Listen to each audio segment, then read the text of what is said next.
I noticed that. I must thank the organizers, particularly Dr. Chawla, for organizing the meeting, inviting me in such a magnificent hall. Only Rajesh could have pulled this off. After these two great speakers, my job is to talk a bit about IVC filters.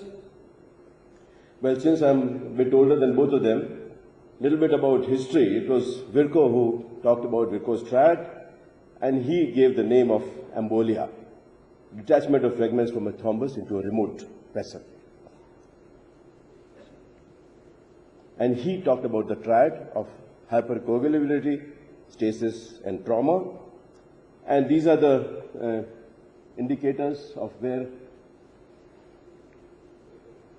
these are the factors where previous history of thromboembolism, malignancy, pregnancy, estrogen therapy, these are the factors which will lead to hypercoagulability. Stasis, most of these factors will lead to stasis, and obviously trauma, major fracture hip are the third part of the triad. A little bit about the ENDOS study, which is India had 50% of the patients. And what are we looking at? Well, primary objective in India was 54% were at risk for thromboembolism. Only 17% received the ACCP recommended treatment. 61% were at risk in surgical patients and 45% in the medical patients. And again, 16% were given the correct treatment, prophylaxis, in the 16% and 19% in the medical patients. So still, it is important that this first session has been organized. Awareness and aggressive treatment and prophylaxis of DVT prevention is not as good in India as what it should be. This is another, this was by Sanofi Aventis. This is ENDOS trial. They looked at 7,500 patients in 11 states in India from 46 hospitals. And this is what the finding were. 19% of the patients received thromboprophylaxis. The awareness or the administration of thromboprophylaxis in North Indian states was extremely poor. Tamil Nadu had the best thromboprophylaxis. So still, I think, despite the paper from autopsy report from PGI, the awareness in North India seems dismal. And this is again re-emphasizing that southern states had a better thromboprophylaxis record as compared to the North Indian states. So they concluded that 67% of the hospitalized patients were at risk for DVT, but only 20% received the DVT prophylaxis. What about pulmonary embolism and DVT? Well, pulmonary embolism should be, you should be suspicious about it. Any patient who is susceptible to all these things, if he becomes hypoxemic or if he becomes hemodynamically unstable, one must have a high degree of suspicion. 40% of patients with DVT without symptoms of PE had evidence of PE on lung scanning. And 30% of patients with PE had abnormalities of ultrasound of the leg veins. Rajesh has already talked about it. This is one of the pulmonary embolectomies which we did. Radiological signs of PE, Dr. Chawla has already talked about the Hampton's hump and the Westermarck sign. So basically, you'll see it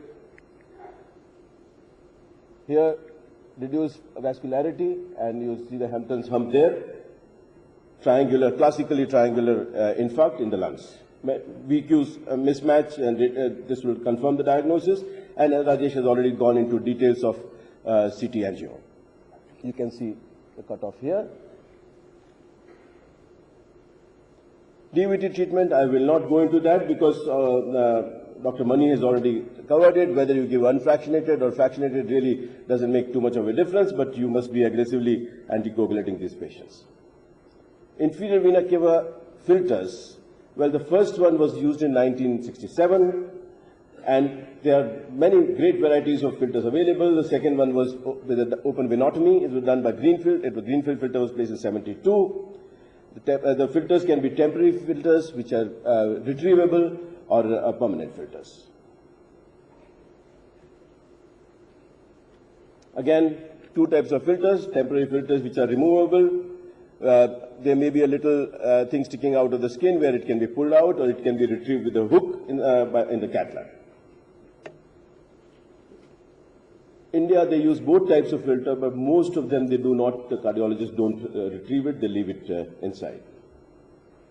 And occasionally when a temporary filter is put because of neointimal hyperplasia, it may be difficult to remove these filters in the cath lab, may require surgical removal.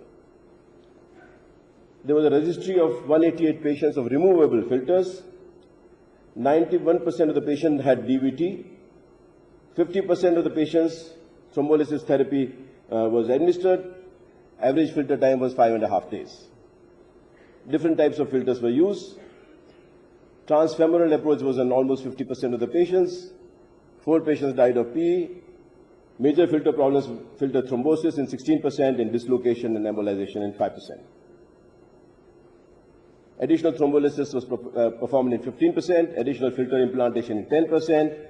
Thrombus was aspirated in the cath lab in 66.7%. And 5% of the patients, the temporary filters were replaced by permanent filters. Well, there are more than 8 varieties of permanent filters available. This is one of the examples, a bird's nest. I will not go into the different makes of it. You can take it out from any standard cardiology book. This is a hybrid cath lab which we have in the operating theatre suite, which is called a hybrid operation theatre. You can do surgical procedure as well as cath procedures in this. So you can actually do a pulmonary embolectomy and you can put a filter at the same time in the same operating room. What are the published complications of IVC filters? Well, potential complications, early complications can be post-procedure bleeding. Any cath lab procedure can do that. These patients are already anticoagulated, so that has to be kept in mind. Thrombosis, sheath kinking, air embolism, these are mechanical complications. Malposition, tilting, embolization, and perforation of other organs can all happen. Late complication, obviously you can have pulmonary embolism, you can have a thrombosis of the IVC, the filter can fracture, it can migrate to some other distal part, or you may have an arteriovenous fistula. There was a study, IVC filters versus anticoagulant therapy in venous thromboembolism. Well, immediately for 12 days after the IVC filter, there was decrease in occurrence of PE in the group in which filter was put, but long-term mortality was not different in both the groups. So initial benefit of IVC filter was there, but long-term benefit was questionable. Although this is a more than 10-year-old paper, technology is advanced, the quality of filters have also improved. What about anticoagulation after the IVC filter? There may be small emboli which can go through the filter, so these patients should be put on anticoagulation. And how long the anticoagulation is going to be administered? Well, if the filter is inside, you will require a certain degree of coagulation, anticoagulation, INR around 2. But if the filter is removed, then obviously after 3 months of therapy, you can discontinue the anticoagulation. This is a thrombus inside the filter. You can see that. As the filter is snared and retracted in the cath lab. This is again a major thrombus inside, and this is a pelvic venography. You can see the thrombi there. So this is a American College of Chest Physicians. IVC filters went to use in DVT treatment. If the candidate for anticoagulation, if the candidate is not for anticoagulation, then this is not applicable. Filter is not indicated. If the recurrent thromboembolism, despite adequate anticoagulation, again, it may not be required. But if there is a contraindication for anticoagulation and there is a risk of pulmonary embolism, filter is indicated, which should be a permanent filter. If there is a contraindication for anticoagulation and PE risk of uncertain duration, then again you put either permanent or removable filter. And if the risk is going to be for a short duration, you put for a removable filter, so the patient does not require lifelong anticoagulation. So basically, there is a scarcity of robust evidence in favor of using IVC filters to manage DVT. ECCP guidelines recommend IVC filter use in patients who cannot be anticoagulated due to bleeding risk. There is insufficient data to support the use of IVC filters for such situations as recurrent VTE on anticoagulation, recurrent PE with pulmonary hypertension, extensive free-floating iliofemoral thrombus, and post-thrombolysis or iliocabal thrombus. If the contraindication to anticoagulation is temporary, a retrievable filter is preferred. If an IVC filter is placed and the anticoagulant contraindication resolves, anticoagulation should be resumed.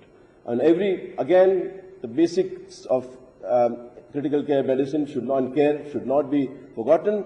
We have this hanging on every bedside of us, and thromboprophylaxis is the first thing which you think of. Only if there is a contraindication to any sort of anticoagulation, only then you look at only mechanical devices. I thank you for your